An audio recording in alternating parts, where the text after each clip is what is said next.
aussi moi particulièrement dans l'action en fait, des écoles de la deuxième chance, c'est 3 choses. La première chose, c'est le bon niveau d'alternance entre l'entreprise et l'école. C'est une énorme opportunité pour les stagiaires de découvrir le monde dans l'entreprise qu'ils ne connaissent pas bien et qu'ils redoutent. La deuxième chose, c'est à nouveau le bon équilibre entre l'acquisition de savoirs fondamentaux et l'acquisition de savoir-être, extrêmement précieux dans le monde de l'entreprise. Donc pour une réinsertion professionnelle durable, c'est vraiment positif de travailler sur les savoir-être.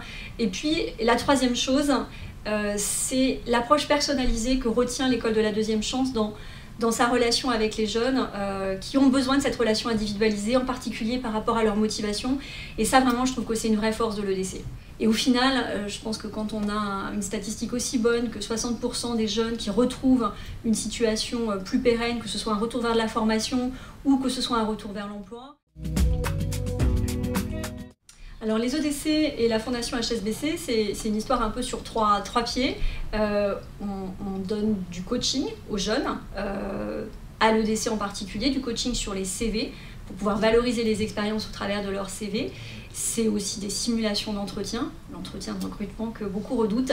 Finalement, quand on le simule, ça dédramatise beaucoup l'exercice et c'est vraiment un plus pour les jeunes.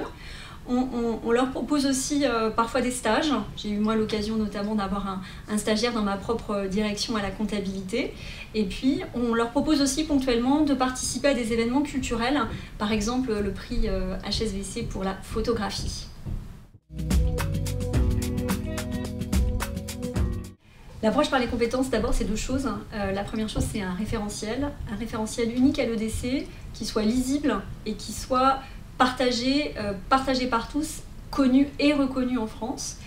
Et l'approche par les compétences, c'est aussi une attestation de compétences qui sera délivrée aux élèves de l'EDC, ce qui constitue pour ces élèves-là, des décrocheurs en grande partie, un énorme plus, ça apporte une vraie valeur pour eux.